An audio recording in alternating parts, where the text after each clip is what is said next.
Muito bem, olha, ainda nesse assunto, né, com esse aumento nos casos de Covid, sobretudo aumento relacionado a essa nova subvariante, a BQ1, voltam a surgir dúvidas sobre a doença. Então, Camila Oliveira hoje tem a missão de conversar com uma especialista para trazer explicações, respostas para essas dúvidas que são úteis para todos nós. Camila está na tela, ao vivo. Alô, Camilinha, bom dia, bem-vinda. Oi, Rick, bom dia para você, para Taíque, para todo mundo que está aqui com a gente no Jornal da Manhã e que está aí do outro lado também apreensivo, com dúvida, até porque a gente estava respirando mais aliviado, mas agora volta a se preocupar em relação à Covid-19. Eu estou ao lado de Giovana Orrico, como você disse, especialista. Ela é infectologista, trabalha desde o início dessa pandemia e vai falar para a gente. Bom dia, doutora. Esse cenário de agora, o que quem está assistindo aqui, a gente que está na rua trabalhando, deve fazer? Bom dia a todos. Queríamos colocar para vocês que realmente a partir do final de outubro nós começamos a ver um aumento expressivo, um aumento sustentado dos casos de Covid. E com isso precisamos tomar várias medidas em relação à abertura de leitos, reforçar para a população a questão da vacinação. Muitos indivíduos que estão internando estão com esquema incompleto e infelizmente alguns ainda não imunizados. Então, nesse momento, a gente não tem intenção nenhuma de gerar pânico, mas o que a gente precisa pedir é que as pessoas retomem, reforcem suas medidas de segurança. E a questão da máscara e da vacinação são dois pilares básicos para esse combate quando os surtos acontecem, que é o caso atual.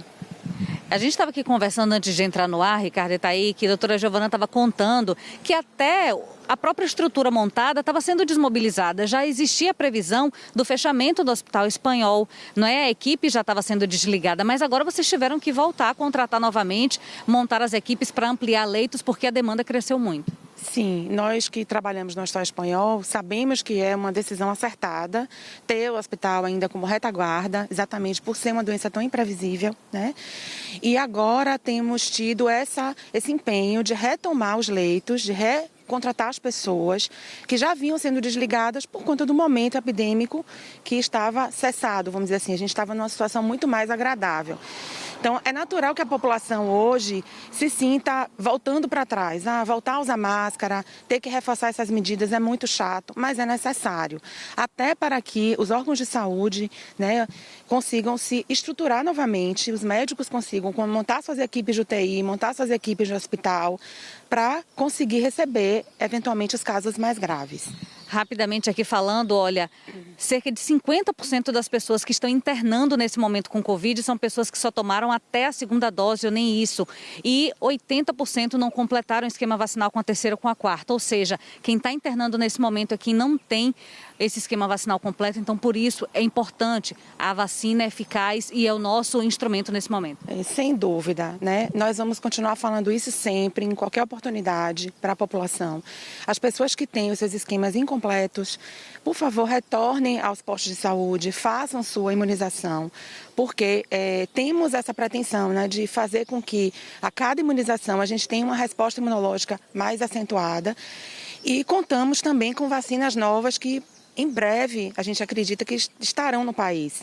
Então, a imunização para o Covid vai ser sempre uma premissa, não teremos como evitar isso. E, a partir de agora, a semelhança da influenza, teremos que fazer isso provavelmente todo ano e talvez até mais uma vez ao ano. Ricardo está do estúdio, também tem uma pergunta, Rick? Isso, Camila, por gentileza. Bom, nós estamos nos aproximando de um importante período festivo, Domingo começa o período de festas populares na Bahia. E aí teremos um pouco mais para frente Natal, e aí teremos Réveillon, os eventos do verão, Carnaval mais adiante. Além, Camila, por gentileza, da vacina, que é fundamental, e da retomada do uso de máscaras, quais outros comportamentos todos nós poderemos e devemos adotar para diminuir o risco de uma ampliação ainda mais desses casos da doença? Ricardo está pontuando que agora começa o período de festas populares a partir de dia 4 de dezembro, dia de Santa Bárbara, mas por aí vai, a gente vai ter também reuniões de Natal, Réveillon, mais para frente o Carnaval, todo mundo com ansiedade para poder participar de tudo isso. Qual a recomendação? Bom, isso é um ponto extremamente importante, Ricardo, porque temos essa preocupação do maior número de pessoas aglomeradas nessas festas de final de ano, inclusive a Copa, etc. Então, a recomendação, a gente não tem como dar outras recomendações diferentes desde o início da pandemia. Primeira delas, acho que a mais importante, atualize seu esquema vacinal. Segunda medida extremamente importante, gerencie seu risco. Então, se você vai para algum local onde você tenha risco, muitas pessoas aglomeradas e você tem algum problema de saúde, alguma doença que pode levar ao seu estado mais complicado, use a máscara. E terceiro, não abandone o álcool gel, né? A gente precisa do álcool gel para o tempo inteiro estar higienizando as mãos e a mão é um contato importante também quando você vai ao rosto e faz a contaminação por contato. Então, acho que é basicamente isso. Diante desse decreto, né, sobre a obrigatoriedade do uso de máscaras em diversos espaços, a população acendeu o alerta, mas é importante a gente destacar que a gente vive momentos diferentes. Apesar do avanço no número de casos, a gente está tendo menos pessoas com gravidade. Como é que dá para comparar esse pico que a gente teve, por exemplo, da Ômicron lá no início de 2022 com o momento que a gente vive agora? É exatamente o que a gente assiste nos hospitais, casos muito menos graves, né? Muitos pacientes estão em enfermarias, alguns apenas com catéter de O2 ou passam pouco tempo de internação no hospital.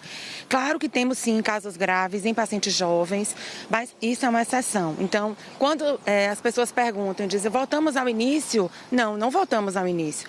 Então, qual é a diferença para o início e agora? A vacinação, né?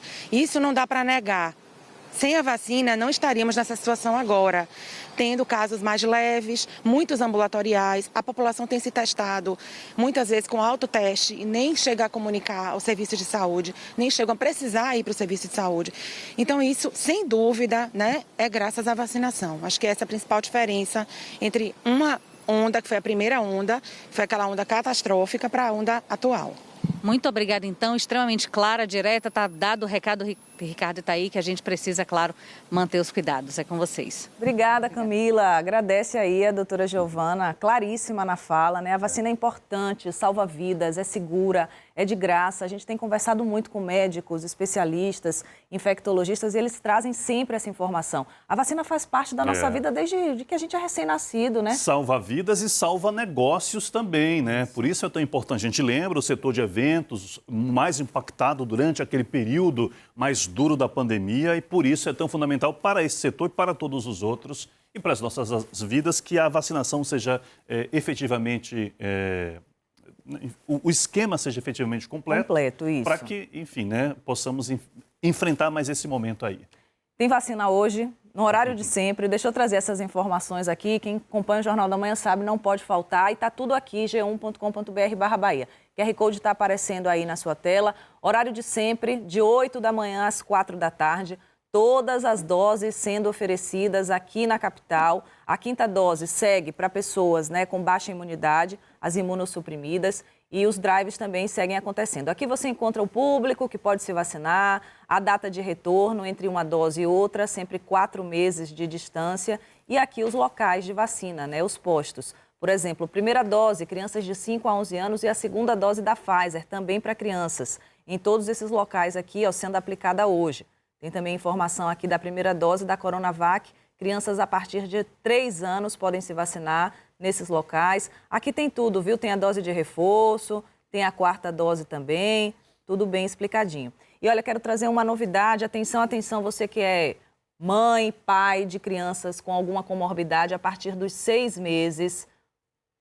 Vacina Bebês, está aqui. Agendamento para vacina de bebês com comorbidades é liberada aqui em Salvador a partir desta quarta-feira, dia 30 de novembro. Secretaria Municipal de Saúde disponibiliza nessa quarta vagas para agendamento deste público através do site Hora Marcada. Aqui no G1, ó, já tem um link que vai cair nesse site para você fazer esse agendamento. Então, repetindo, crianças a partir dos 6 meses com alguma comorbidade podem tomar a vacina Pfizer Baby de crianças com idade de 6 meses a menores de 3 anos de idade. Só crianças com comorbidades. Então, está acontecendo esse agendamento a partir de hoje, através desse site aqui, ó, Hora Marcada. Entra no nosso portal, g1.com.br/Bahia. Está tudo explicadinho, como fazer esse cadastro. Inclusive, tem o passo a passo, ó, do cadastro. Então, se você é pai, é mãe, responsável aí por alguma criança a partir dos 6 meses até menor de 3 anos com comorbidade,